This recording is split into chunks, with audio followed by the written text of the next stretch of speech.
para makuha niya para maituloy niya yung document number, yung page number, yung book number. Imposible para makuha lahat ni Gutesa yun at siya yung gagawa noon. Ang pinaka nangyari dyan, kagaya ng kalakaran ngayon, lalong-lalo na sa mga lugar na nakapila lahat yung mga maliliit na opisina nagnonotaryo, hindi naman talaga nandun yung yung abogado. Oo, actually, naman. Bibigay mo lang yung dokumentong gusto mong ipanotaryo.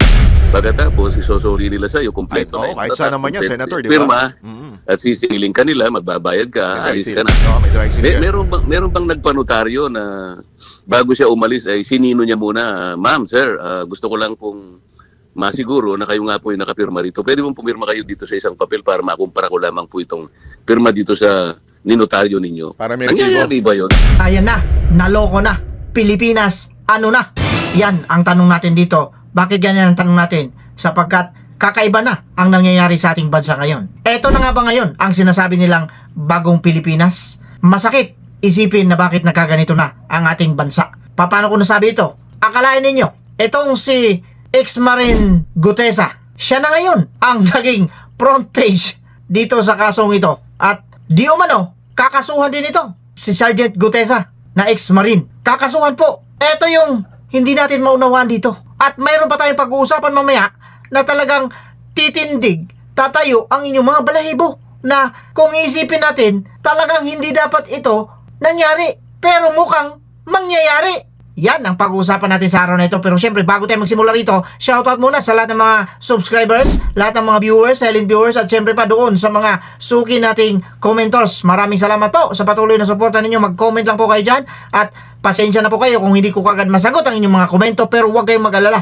Gagawa po tayo ng paraan. Lahat po gagawin natin na masagot natin yung inyong mga komento dyan sa baba. At syempre pa, hindi natin makakalimutan dito yung ating mga bashers. Mga bashers, kagaya ng paulit-ulit na sinasabi ko rito, gamitin din ninyo ang inyong karapatan bilang isang mamamayang Pilipino na mag-comment, mag-react, magbigay ng opinion para naman malaman din natin kung ano ba talaga ang nasa sa loob ninyo. Iyan ang pag-uusapan natin. Kasi nga, ang nangyayari ngayon sa ating bansa ay talagang nakakapagtaka na. Garapalan na po ang mga nangyayari ngayon sa ating bansa. Bakit? Siguro naman, napapanood na ninyo sa iba't ibang mga platforms dito sa social media, lalong-lalo na po itong kaso ng flood control project. Dito po nagsimula ito sa pag-iimbestiga ni dating Blue Ribbon Chairman, Senator Rodante Marcoleta. Lumabas lahat ng mga pangalan. May mga 17 pa na mga congressmen ang binanggit ng mag-asawang Diskaya. Tapos, nung natanggal at tinanggal pala si Senator Rodante Marcoleta sa kanyang pagiging chairman, pinalitan niya ni Senator Ping Lacson, lumabas itong si ex-Marine Orly Gutesa. At doon sa kanyang salaysay, lumabas kung paano ang nangyari sa paghatid nila ng pera mula sa point of origin papunta doon sa kanilang target na kung saan nabanggit niya ang pangalang Saldico at Martin Romualdez. Pero ano na ang nangyari ngayon? Pilipinas, ano na? Mukhang bumaliktad ang mundo. Bakit ko nasabi ito? Sapagkat kagaya ng mga napapanood natin, ang kanyang salaysay, ang kanyang ginawang affidavit ay tinatawag nilang invalid. Bakit invalid, boss? Sapagkat ito raw ay fake affidavit. Paano naman nangyari? Naging fake. Ito daw ay hindi pirmado ng isang abogado na notary public. Ito yung mga pangyayari na masakit, mahirap isipin bakit nagkakaganito.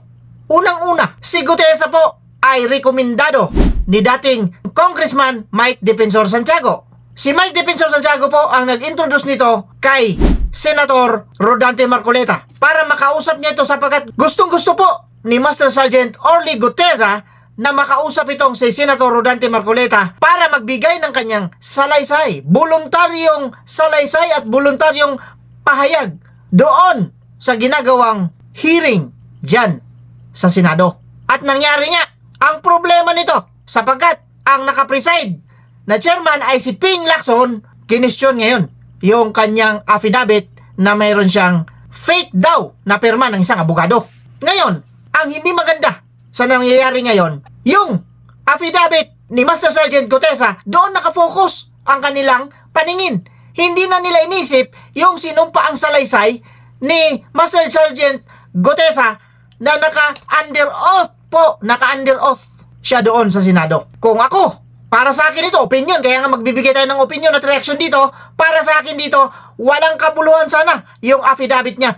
Ang importante doon, yung kanyang panunumpa na nag-under oath doon sa Senado. Yun dapat ang tingnan nila kung talagang gusto nila marisolba itong kaso na ito. Pero alam naman natin, base sa pag-iimbestiga ni Senator Ping Lacson, tinamaan ang pangalan ng dalawang malalaking isda. Mukhang nawala na ito. At yun nga, eto na ngayon, ang pinakamasakit, pinakamasamang nangyayari. Etong si Master Sergeant Orly Gutesa ay hindi na po matagpuan. Pinadala na ng summon para umatin uli doon sa Blue Ribbon Committee dahil itutuloy na naman nila ang investigasyon. Hindi na nila matagpuan. Walay na. At may nabalitaan tayo na itong si Master Sergeant Orly Gutesa ay di umano nakaranas din ito ng ambush. Kagaya din sa ginawa nila kay Senator Rodante Marcoleta. Pero yung kay Senator Rodante Marcoleta, sigurado po tayo, fake news po yun. Hindi totoo. At nai-content natin dito. Etong si Master Sergeant Orly Gutesa, nawawala na po. Hindi na nila matagpuan. Ngayon, si Senator Rodante Marcoleta ang kanilang sinisingil kung nasaan na ito para palabasin itong si Master Sergeant Orly Gutesa. At ang pinakamasakit sa lahat, di umano, kakasuhan din nila si Senator Rodante Marcoleta. Ano na ang nangyayari sa bansa natin? Kaya lagi natin tanong dito, Pilipinas, ano na? Napakahirap na po ispelingin. Hindi ko na maintindihan. At isa pa, itong si Saldico na may maraming mga sasakyan panghimpapawid. Mukhang nakalabas na yung 3 sasakyan niya panghimpapawid dito sa Pilipinas. Ano na naman ang nangyari dyan? Paanong nangyaring nakalabas noong Agosto? Samantalang nakatutok ang mga mata natin lahat dito sa isyu ng flood control project. Kayong mga nasa otoridad, ano ang ginawa ninyo? Paano nakalabas itong mga sasakyang panghimpapawid ni Saldico? Samantalang nandito lang dapat yan sa Pilipinas. Paano? Sinong nag-aproba nito? Yan ang pinakamalaking tanong ngayon. At kung paano mabilis nakalabas yung kanyang mga sasakyan panghimpapawid, siya naman bagal ng pagbalik niya rito sa Pilipinas. Itong si Saldico. At isa pa, napupunta na ngayon ang investigasyon doon kay Senator Rodante Marcoleta at kay Master Sergeant Orly Gutesa. Nawala na ang mastermind, yung pinakamakapal na muka, yung pinakamalaking isda, yung pinakabunjing na si Martin Romualdez. Nawala na. Pinutol na nila hanggang Saldico na lang. Kaya nababalitaan natin ngayon, 2 senador ang di umano kakasuhan. Sino-sino? Siyempre, si Jingo Estrada at si Senator Joel Villanueva. Mga kapatid, mga kababayan at mga boss, nasaan na si Martin Romualdez? Ba't hindi nakasali yung kanyang pangalan dyan? Si Saldico lang. Ibig sabihin hanggang kay Saldico lang talaga. Pinutol na nila. Kasi itong ob din itong presidente natin, wala raw matibay na ebidensya na magpapatunay na kasabwat itong pinsan niya si Bunjing. Yan ang mahirap sa atin ngayon.